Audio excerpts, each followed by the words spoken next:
Hello friends, चलिए start करते हैं। Class 10 important question of biology. ये क्वेश्चन ज़्यादातर एग्ज़ाम में भी आया है। इससे आपके चैप्टर्स के कॉन्सेप्ट भी क्लियर हो जाएंगे और इसी हिसाब से पढ़ने से आपके अच्छे नंबर भी आ सकते हैं और एग्ज़ाम टाइम पे इस क्वेश्चन को आप पढ़ सकते हैं। So let's start with chapter number 1, lab process. Lab process, what is the photosynthesis?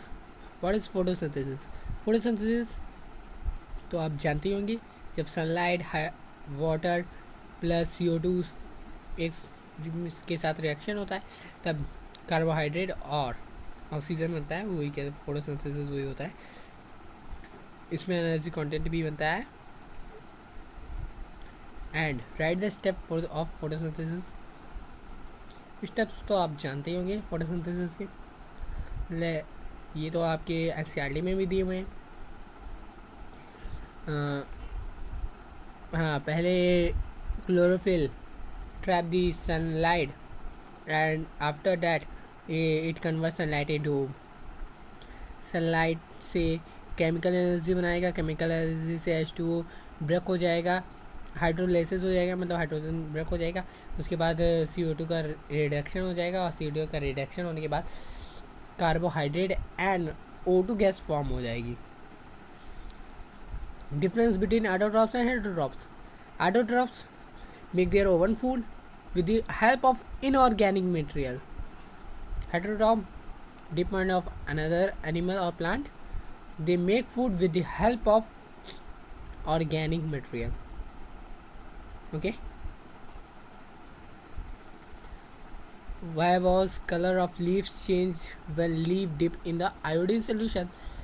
एक बात ध्यान दीजिएगा, जब स्टार्च फॉर्म होगा तभी ब्लैक कलर या ब्लू कलर में चेंज हो जाएगी लीव्स। फॉर एग्जांपल, अगर किसी भी लीव्स जब फोटोसिंथेसिस होने के बाद उसके अंदर क्या कहते हैं कार्बोहाइड्रेट बनता है। कार्बोहाइड्रेट जब स्टार्च के फॉर्म में स्टोर हो जाता है और स्टार्च के फॉर्म में जब स्टोर होता है तभी आयोडीन सोल्यूशन उसको ब्लैक एंड ब्लू में कन्वर्ट करेगा। Okay, what is transpiration? Transpiration, loss of water. मतलब ट्रांसपोर्ट होता है, पायरेशन मतलब निकलना। तो ट्रांसपायरेशन मीन्स वाटर का लॉस होना ही ट्रांसपायरेशन होता है। और ट्रांसपायरेशन स्टोमेटा के पोर्स को ओपन और क्लोज करने के लिए भी इम्पॉर्टेंट होता है। और ये ट्रांसपायरेशन की वजह से ही रूट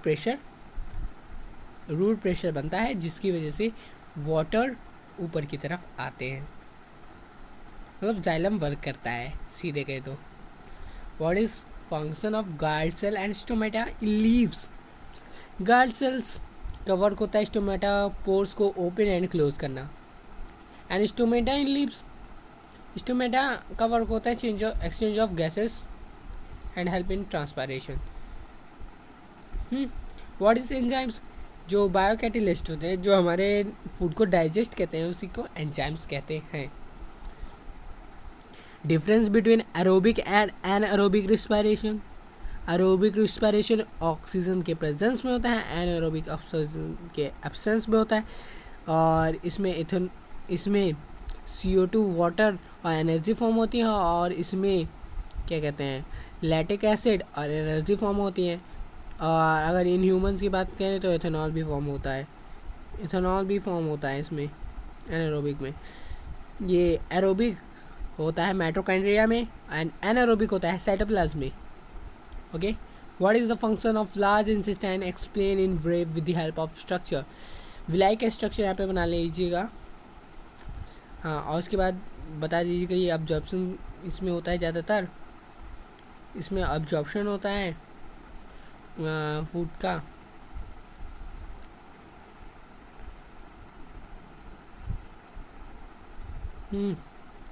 और बस यही काम है। लार्ज सरफेस एरिया प्रोवाइड करता है, इजीली अब्जॉर्ब हो जाता है, विलाई का काम ये है। Difference between breathing and respiration. Breathing exchange of gases, respiration में एनर्जी रिलीज होती है फूड को ब्रेक डाउन करने के बाद भी, समझिए। हाँ, तो 2-3 पॉइंट बना सकते हैं आप। जैसे ब्रीदिंग में एनर्जी नहीं रिलीज होती, रेस्पिरेशन में एनर्जी रिलीज होती है। Why aquatic animal breathe faster than terrestrial animals, तो इसमें तो आप बता ही सकते हैं। वाटर में क्या कहते हैं, वाटर में ऑक्सीजन कम होता है, तो इसलिए ब्रीथ फास्टर करते हैं, तो जिससे उनकी एनर्जी नीड पूरी हो जाए। जिससे वो ब्रीथ फास्टर करेंगे तो उनके पास ज़्यादा से ज़्यादा ऑक्सीजन जाएगा। जब ज़्यादा से ज़्यादा ऑक्सीजन जाएगा तो ज़्यादा क्या कहते हैं, फूड कार्बोहाइड्रेट को ब्रेक करके ज़्यादातर एनर्जी रिलीज़ कर पाएंगे, मतलब ATP बना पाएंगे। What is the functional structural unit of kidney, इसका तो आप आंसर कमेंट करके बताइएगा, लेकिन मैं बता दे रहा हूँ। Nephron. Difference between xylem and phloem, ये तो आप बचपन से नहीं कह सकते, लेकिन 9th में आपने पढ़ा होगा और 10th में भी पढ़ा होगा। जाइलम वाटर को ट्रांसपोर्ट करते हैं, फ्लोएम फूड को ट्रांसपोर्ट करते हैं। Xylem unidirectional, phloem by directional. Unidirectional में एक ऊपर की तरफ लेके जाता है, बाई डायरेक्शनल में ऊपर नीचे दोनों लेके आता है, फ्लोएम का काम है। और जाइलम मोस्टली डेड सेल्स से बना होता है।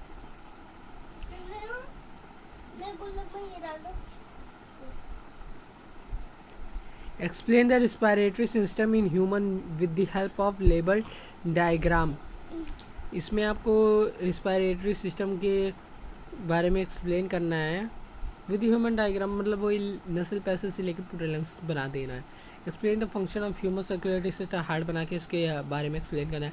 What is function of kidney का function excretion, simple.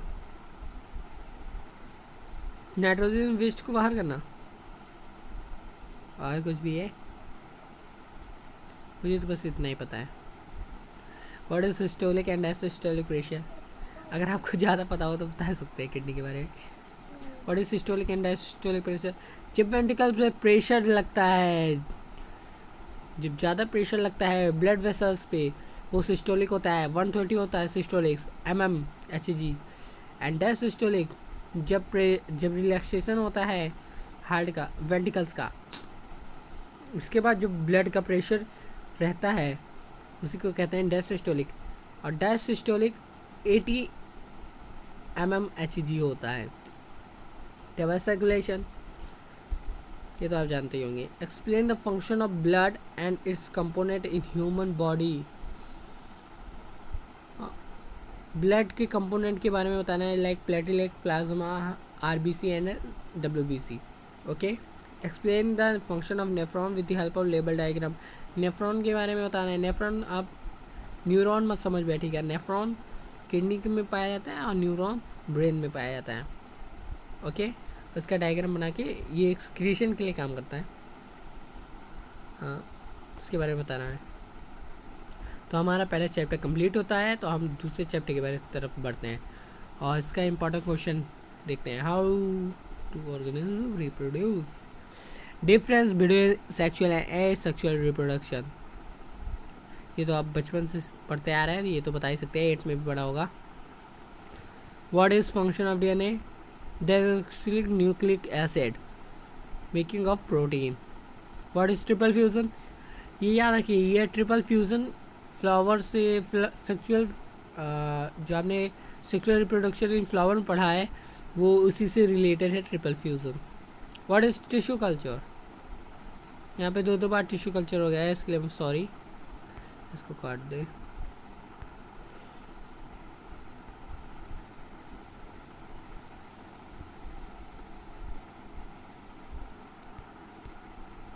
What is tissue culture, okay, tissue culture बताना है। किसी टिश्यू के पार्ट से पूरा प्लांट को जनरेट करना ही टिश्यू कल्चर कहलाता है, और ऑर्गन भी इससे जनरेट किए जा सकते हैं। व्हाट इज मेंस्ट्रुएशन, ओके, ये तो आप जानते होंगे।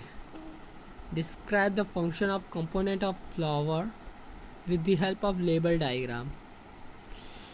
Components of flower like stamen, pistil, stigma, ovary, ovules. इसको डायग्राम में भी बताना है, इसके कंपोनेंट्स को एक्सप्लेन भी करना है. What is function of placenta? Placenta food, placenta food provide करता है बेबी को, और एम्ब्रियो को फूड प्रोवाइड करता है, और क्या कहते हैं वेस्ट को भी रिमूव करता है उसमें से. Right the method of birth control. आप तो जानते ही होंगे. कुछ और क्वेश्चन है, देख लेते हैं. Right the advantage of sexual reproduction. Okay, evolution होता है, वेरिएशन होता है, ये तो आप जानते ही होंगे. Right the advantage of vegetative propagation. Vegetative propagation, ये क्वेश्चन बहुत बार रिपीट हुआ है, इसको एक बार ध्यान से पढ़िएगा. What is the advantage of. तो पहला एडवांटेज, जो सेक्सुअल रिप्रोडक्शन नहीं कर पाते प्लांट्स, वो एसेक्सुअल रिप्रोडक्शन कर सकते हैं वेजिटेटिव प्रोपोगेशन से. और इसमें जब आर्टिफिशियल तरीके से किया जाता है तो इसमें बहुत जल्दी फ्रूट्स आने लगते हैं, यही होता है. Explain the change taken place in boys and girls during puberty, ये तो आप जानते होंगे. Describe the component of reproduction और रिप्रोडक्टिव ऑर्गन ऑफ मेल. इसमें फिगर बनाना ज़रूरी है, रिप्रोडक्टिव ऑर्गन ऑफ मेल का बनाना है, उसके बाद इसको एक्सप्लेन कर देना. एक्सप्लेन डिफरेंट पार्ट को सबका एक्सप्लेन करना है 1 by 1 लिख के. Explain the component of reproductive organ of female with the help of label diagram. इसमें भी फिगर बना के एक्सप्लेन कर देना है. ओवरी एक्सप्लेन कर देना, ओविडक्ट एक्सप्लेन करना, यूट्रस, वर्जाइना एक्सप्लेन कर देना. ओके, तो ये चैप्टर भी हमारा कंप्लीट हुआ. हम आ गए हैं नेक्स्ट चैप्टर पे, हेरिडिटी एंड एवोल्यूशन. अगर आप चाहते हैं तो कॉपी भी पेन लेके लिख भी सकते हैं questions. Okay, what is gene. अरे ये तो यार मैं कई साल से पढ़ते आ रहे हैं, बता दो ना जीन क्या होता है. अरे इन्फॉर्मेशन स्टोर करता है पेरेंट्स से और ऑफस्प्रिंग में ट्रांसफ़र करता है. What is heredity. ट्रेड्स का ट्रांसफ़र होना, ये हेरिडिटी है. Difference between acquired trade and inherited trade. Inherited trade तो जो जीन्स से आते हैं वो इनहेरिटेड ट्रेड. एक्वायर्ड ट्रेड जैसे सिंगिंग, म्यूज़िक, ये ट्रेड से तो आ ही नहीं सकते, मतलब जीन्स से थोड़े ना ट्रांसफ़र हो सकते हैं. नेक्स्ट आता है what is law of dominance. Describe the function of with the help of monohybrid cross. इसमें तो आपको मोनोहाइब्रिड क्रॉस बनाना भी पड़ेगा. तो आपने पढ़ा होगा T, capital T, small T. हाँ, उसकी हेल्प से आप ये सॉल्व कर सकते हैं. लॉ ऑफ डोमिनेंस मतलब जिसमें क्या कहते हैं, सिर्फ डोमिनेंस कैरेक्टर एक्सप्रेस हो. जैसे एक टॉल ले लिया, एक शॉर्ट ले लिया, ड्राफ्ट ले लिया, तो अगर इन दोनों का मोनोहाइब्रिड क्रॉस बनाएंगे तो सब टॉल हो जाएंगे, क्योंकि सब में एक एक कैपिटल टी होगा, तो इसका मतलब वो अपने आप को एक्सप्रेस करेगा. Law of segregation. Law of segregation, इसमें भी वही करना है जो law of segregation. Law of segregation में क्या होता है, ये इसमें ये बताया जाता है कि जो ट्रेड्स होती हैं वो सेपरेट होके जाती हैं, बस. What is law of independence of. अब ये इसमें तो दिया नहीं है चार्ट बनाने का, पर आपको तो बनाने पड़ेगा. इसमें डाई हाइब्रिड क्रॉस कराएंगे, आपको तो पता ही होगा. What is allele. Group of genes are called allele. वाह. Describe how blood are inherited. Mother का ब्लड आता है और फादर का, दोनों में से जो डोमिनेंस करेक्ट होता है वो शो हो जाता है, और उसी से पता जाता है ब्लड इनहेरिटेड है. Describe the sex determination with the help of flow of chart. अरे ये तो वो कई बार कर चुके हैं. Why Mendel choose for experiment of inherited. ओ चूज, एक मिनट. चूज़, यहाँ पे लिख दे रहा हूँ, पी को चूज़ किया था उन्होंने। पी को इसलिए चूज़ किया था जिससे उसकी लाइफ स्पैन कम होती है, उसमें ज़्यादा करेक्टर होते हैं, इसीलिए उसको चूज़ किया गया। Why is who is responsible for sex determination? Father, क्योंकि उसके बाद इसके बारे में तो आपको जरूर लिखना है, कितने क्रोमोसोम होते हैं, कितने ऑटोसोम होते हैं, कितने सेक्स क्रोमोसोम होते हैं, तो इसको तो आपको एक्सप्लेन करना ही पड़ेगा।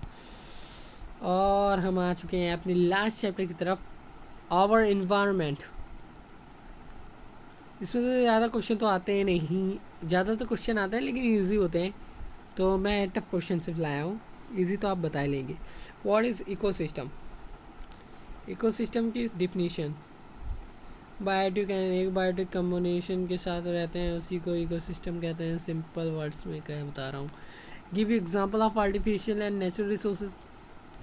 आर्टिफिशियल में क्रॉप फील्ड लिख सकते हैं आप, नेचुरल इकोसिस्टम में आप लिख सकते हो जैसे फॉरेस्ट लिख लो, ओशियन लिख लो। अगर पूछता है most stable ecosystem, most stable ecosystem, तो आप लिख सकते हो ओशियन। ये एक बार क्वेश्चन आया था तो मैं आपको बता दे रहा हूँ। What is 10% law? Means energy is transferred from one tropic level to another tropic level. Only 10% of energy transfer होती है एक ट्रॉपिक लेवल से। मतलब जैसे कोई पौधा है, जैसे इसको मान लेते हैं घास है। अब इसको जैसे कोई खाता है, कौन खाएगा? घास कौन खाता है? चलो ग्रास हॉपर खा लिया, ग्रास हॉपर खाया, तो ग्रास हॉपर को फ्रॉग खाया, तो जो उसमें 100 समझो एनर्जी थी, ग्रास हॉपर में सिर्फ 10% हुई, मतलब 10 एनर्जी ट्रांसफ़र हुई, 10 जूल। और ये यूनिडायरेक्शनल क्यों रहता है? इसका आंसर आप कमेंट करके बताएंगे, यूनिडायरेक्शनल क्यों रहता है। सीधी सी बात, एनर्जी जो होती है वो एक ही डायरेक्शन में फ्लो होती है। तो अगर जैसे ग्रास हॉपर में, अब ग्रास हॉपर अपनी एनर्जी को वापस थोड़ी ना दे सकता है प्लांट को, इसलिए यूनिडायरेक्शनल है। What is food chain? Food chain से जानते हैं, जैसे ग्रास है, ग्रास को बकरी ने खाया, बकरी को शेर ने खाया। हाँ, एंड गिव एग्जाम्पल आप कोई भी लिखें। What is food web? Explain with example. Food web क्या है? फूड वेब नहीं जानते आप? अच्छा, आप तो जानते ही होंगे। फूड वेब जब ढेर सारे फूड चेन को कलेक्ट करके फूड वेब बनाया जाता है। What is function of ozone layer? ये तो आपको आना ही चाहिए। ओजोन लेयर जानते हैं, हमको अल्ट्रावायलेट रे से प्रोटेक्ट करता है, मतलब उसको हम डिपल्शन कर रहे हैं, ये भी इम्पोर्टेंट है। डिपल्शन क्यों होता है तो ये आप बताते हैं, chlorofluorocarbon CFCS। Why is biomagnification increase in the trophic level? पहले तो आप ये बता दें, बायोमैग्निफिकेशन मतलब टॉक्सिक मतलब पॉइजन, मतलब जैसे हमने पेड़ को बहुत ज़्यादा फर्टिलाइज़र दे दिया तो उसे बकरी ने खा लिया, धोए बिना खा लिया, तो बकरी के अंदर जो वो जहर होगा वो और बढ़ जाएगा। अब उसको काट के इंसानों ने खा लिया, इंसानों के अंदर भी बहुत ज़्यादा हो जाएगा, तो मतलब जब बहुत ज़्यादा हो जाएगा तो इंसान मर भी सकता है। इसे कहते हैं बायोमैग्निफिकेशन। और लास्ट क्वेश्चन है हमारा, give 3 points of managing the garbage को कैसे मैनेज करते हैं? रिसाइकिल कर सकते हैं, और रिसाइकिल कर सकते हैं, रीयूज़ कर सकते हैं, और रिड्यूस भी कर सकते हैं। इसी को कहते हैं बायो मैनेजिंग ऑफ गार्बेज। मैंने तो ऐसे 3 पॉइंट बता दिए, RRR रिसाइकिल, रीयूज़, रिड्यूस। और इसी के साथ हमारा सेशन होता है ख़त्म। तो हम मिलेंगे अगले सेशन में। तो अब मैं हो सके तो मैं SST का अपलोड करूँ वीडियो। ओके, तब तक के लिए बाय बाय।